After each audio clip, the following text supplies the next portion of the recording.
So sometimes you know what you know, and sometimes you know what you don't know, and sometimes, as the Firesign Theater says, everything you know is wrong. You know that you're wrong, but you fear you're right. You suspect you're out of sync. You think that you're out of your mind. Everything you know is wrong. Do you think that you know what makes a serial killer tick? Well, until you've suffered a traumatic brain injury that compels you to keep correspondence with dozens of actual serial killers while they're in prison, then chances are everything you know about serial killers is wrong. Joining me now to tell this incredible story about the minds of serial killers is Pete Early, former reporter with the Washington Post, author of 13 books, including 3 New York Times bestsellers. His most recent book is entitled The Serial Killer Whisperer, How One Man's Tragedy Helped Unlock the Deadliest Secrets of the World's Most Terrifying Killers. Welcome. Thank you. Great to have you with us, Pete. It's My pleasure. An amazing book. First, tell us the story of Tony, is it Ciaglia? Yes, it is. He was a 15-year-old teenager, had a great life, living in Dallas, got hit in the head at a summer camp by a jet ski. He died 3 times. His heart stopped 3 times going to the hospital. He was in a coma for 16 days. And in a lot of these cases with traumatic brain injuries, he emerged when he came out of a coma as a completely different person. Much of his front lobe had been destroyed. He had difficulty controlling rages. He was obsessive compulsive. He was easily confused. He had to relearn how to walk. He had to relearn how to talk. And he was totally lost. His folks put him under kind of a house arrest because he couldn't go outside. He would attack people. They got him on medication. They tried everything. And one day his psychiatrist said, you need a hobby. Well, he saw a program on serial killers. He started writing to them. And his psychiatrist discovered that out of the 10 things you know about serial killers, Tony matched maybe 6 or 7 of them. And you know what's unusual about this book is for 5 years he wrote to these guys, 33 of the world's worst serial killers. And the serial killers, when they appear in court or before TVs, they act a certain way, psychiatrists. This is like 2 newsmen stopping off for a beer after work and chatting. And because he could tolerate the kind of conversations they had, this is grim stuff, cannibalism, necrophilia, torture, rape, and it washed over him with no effect because he had no empathy for the victims. Right. And when you see how these guys really think and operate and what's missing, you know, it's just terrifying. So then he tried to, he actually thought he might become one. His parents got very alarmed, so did his psychiatrist. And then the National Center for Children and Missing Exploited Children contacted him and said, can you help us find this victim? And he did. And so this kind of gave him a new purpose in life, trying to help the police, and kind of pulled him out of this dark area. It's really quite remarkable. I read one of the correspondences that Tony had with one of the serial, actually I read many of them in your book. Yeah, it's pretty gross. One in particular, though, he was talking to the serial killer about his own rage. He had been flicked off by a woman at a traffic stop.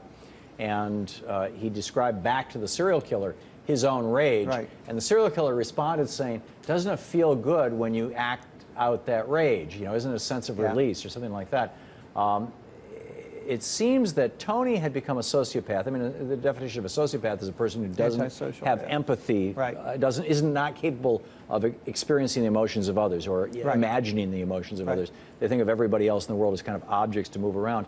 These serial killers all obviously did. That's right. But, you know, were the serial killers, in your mind, having gone through all this, are the serial killers damaged individuals like Tony was, only damaged in such a way that they acted out their sociopathy by killing and murdering, and Tony acted it out simply by being curious? Well, that's what's so interesting about this, Tom, because a lot, especially with neuroscience now, we're looking at the brain, and there's an argument, legal argument being made. You can't put this person on trial because he was born without empathy. Right. He was born without dysfunction, so he can't be held responsible. But look at Tony. He matches these things, and yet he doesn't cross that line, even if he doesn't have empathy.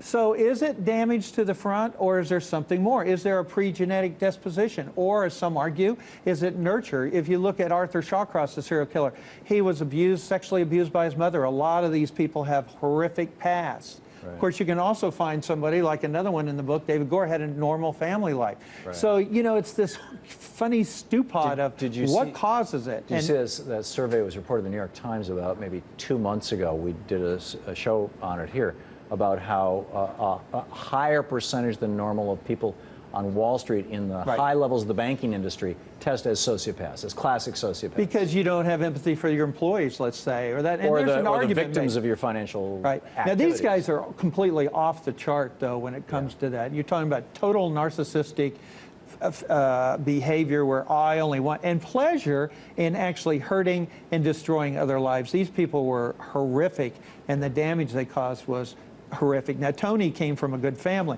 Maybe that's what you know, cocooned him and helped him. But if you read those letters, you'll see that, for instance, Arthur Shawcross strangles his victim, then brings him back to life because he wants to be like God. He wants that power. And he talks about that to this kid.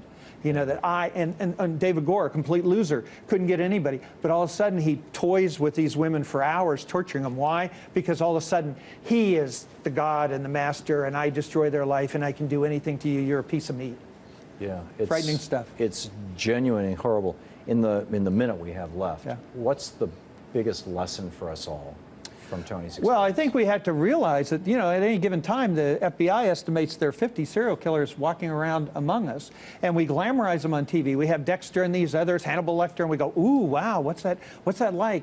Because they seem so normal. And when you read this book, you'll see there's nothing glamorous about what they did and the destruction they do and the horror they do, because their real souls come out and they're dark. Is Tony the Nicolas Cage, the famous guy who had the spike through his skull that caused us to learn how the brain worked back in the 19th century? Is he the guy that's opening doors for neurologists? You know, because of his brain injuries, there's a limited amount that he can really share and explain. But when you see those letters, that's the real look into darkness. Yeah, and they're all in the book. The Serial Killer Whisperer, How One Man's Tragedy Helped Unlock the Deadliest Secrets of the World's Most Terrifying Killers. Pete, thanks a lot for writing the book and for being with us tonight. Thank you. Much appreciated.